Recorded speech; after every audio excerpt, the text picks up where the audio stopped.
Hello everyone, welcome to your very own favourite education channel dear school. आज हम क्या पढ़ने वाले हैं? तो आज हम क्लास 10th हिंदी के काव्य खंड से उत्साह नाम की एक कविता को पढ़ने वाले हैं। इसके लेखक कौन है? सूर्यकांत त्रिपाठी जी हैं, जिनको हम निराला जी भी कहते हैं। तो चलिए शुरू कर देते हैं। तो ये जो कविता है ये बेसिकली एक प्लीडिंग कविता है। प्लीडिंग बोल लीजिए या फिर हम बोल सकते हैं किसी को बुलाने की कोई चाह रखता है ना, तो उसको हम बोल सकते हैं ये ऐसा कोई गीत है या ऐसी कोई कविता है। इसको शुद्ध हिंदी में बोला जाता है आह्वान गीत। आह्वान गीत होता है किसी को बुलाना या फिर किसी को बुलाने के लिए पुकारना, उसके लिए उसे बुलाने के लिए गीत गाना, है ना, ये सारी चीजें। तो बेसिकली यहाँ पे किसी को बुलाया जा रहा है। अब वो किसे बुला रहे हैं? बेसिकली ये जो कविता है ये एक ऐसी जगह की है जहाँ पे बहुत सूखा पड़ा हुआ है, पानी की बहुत कमी है, जमीन बिल्कुल सूख गई है, पानी के लिए तरस रही है, लोग पानी के लिए तरस रहे हैं, फसलें पानी के लिए तरस रही हैं। तो कवि क्या कर रहा है? बादल को गर्जन के लिए बोल रहा है कि तुम क्या करो, गरजो और फिर बरसो।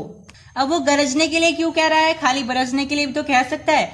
उसके अनुसार गरजने से हमारे अंदर उत्साह पैदा होता है, गरजने से एक मोटिवेशन आती है, हम एनर्जेटिक हो जाते हैं। तो गरजना यहाँ पे किस पर एक तरीके से हम बोल सकते हैं किसके प्रोपोर्शनल है या किसको डिनोट करता है, किसको रिप्रेजेंट करता है? गरजना रिप्रेजेंट करता है इंस्पायरेशन को, या हम बोल सकते हैं मोटिवेशन को या एनर्जी को। तो एक तरीके की ये क्या है? ये ऊर्जा है। गरजना एक ऊर्जा दर्शा रहा है। अब जो कवि है वो क्या कह रहा है कि ये जो बादल है ना, ये ऐसे दिखाई दे रहे हैं जैसे छोटे छोटे बच्चों के घुंघराले बाल होते हैं ना, ऐसे, यानी बिल्कुल काले हैं और छोटे छोटे बच्चों के जैसे बाल होते हैं ना, काले रंग के घुंघराले से, तो बिल्कुल ऐसे दिखाई दे रहे हैं। तो यहाँ पे कवि ने कौन सा अलंकार इस्तेमाल किया है? मानवीकरण अलंकार।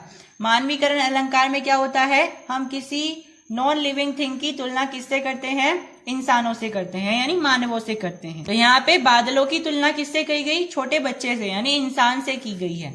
तो कवि क्या कह रहे हैं इस कविता में कि बादल बरस जाओ और हमारी जो तृप्ता है, यानी हमारी जो प्यास है, उसको बुझा दो। यानी कवि क्या कह रहा है बादल को कि ऐसी बारिश करो कि हमारे लिए वो नवजीवन के समान हो, यानी नवजीवन वाली बरसात करो, क्योंकि सबके लिए क्या है? एक नए जीवन के समान ही होगी, क्योंकि यहाँ पे बारिश बहुत दिन हो गए हैं या तो हुए। देखो कविता में लिखा नहीं हुआ है, लेकिन इन सब हमें कविता पढ़ते वक्त ये सब पता चल जाता है कि कवि क्यों कह रहा है गरजने के लिए, बरसने के लिए, कि हमारी तृप्ता को दूर कर दीजिए। यानी कि वहां जिस इलाके की बात हो रही है, यानी वहां पे बहुत समय से बरसात नहीं हुई है। तो कवि कह रहा है कि ऐसी बारिश करो कि सबके लिए ये नव जीवन के समान हो, नए जीवन के समान हो। कवि कह रहे हैं कि ये जो पूरी धरती है ये बिल्कुल भीषण गर्मी से, बिल्कुल कड़ी गर्मी से गुजर रही है। इस धरती पे रहने वाले जितने भी जीव जंतु है वो इस गर्मी से परेशान है। इसीलिए कवि क्या कह रहा है? कवि को रिक्वेस्ट कर रहा है या उसको आह्वान दे रहा है कि जो बादल आ जाओ, गरजो और ऐसी बरसात करो जो सबके लिए नव जीवन के समान हो। और इतने में आह्वान गीत चल ही रहा होता है कि काले बादल आते हैं और मूसलधार बारिश करना शुरू कर देते हैं। यानी कि कवि का जो यहाँ पे आह्वान गीत था वो सफल हो गया है। उनकी आह्वान गीत की वजह से बादलों ने उनकी सुन ली है और बादल आकर के बरसने लगे हैं। तो यहाँ पे उनके आह्वान गीत का सक्सेस हो गया है। तो इस लेसन में कुछ डिफिकल्ट वर्ड्स भी यूज हुए हैं, जैसे कि आभा। आभा का मतलब होता है चमक, यानी कि कवि क्या कह रहा है बादलों को कि गरजो और आभा के साथ गरजो, यानी चमक के साथ गरजो, ताकि सबके अंदर क्या हो जाए? ऊर्जा बैठ जाए। एक शब्द इस्तेमाल हुआ है उन्मन। उन्मन का मतलब होता है गर्मी, धाराधर का मतलब होता है बादल, उर का मतलब होता है हृदय, और विद्युत छवि का मतलब होता है नवजीवन या नया जीवन। So I hope you understood it. Hope you have liked the session and subscribed to Dear School.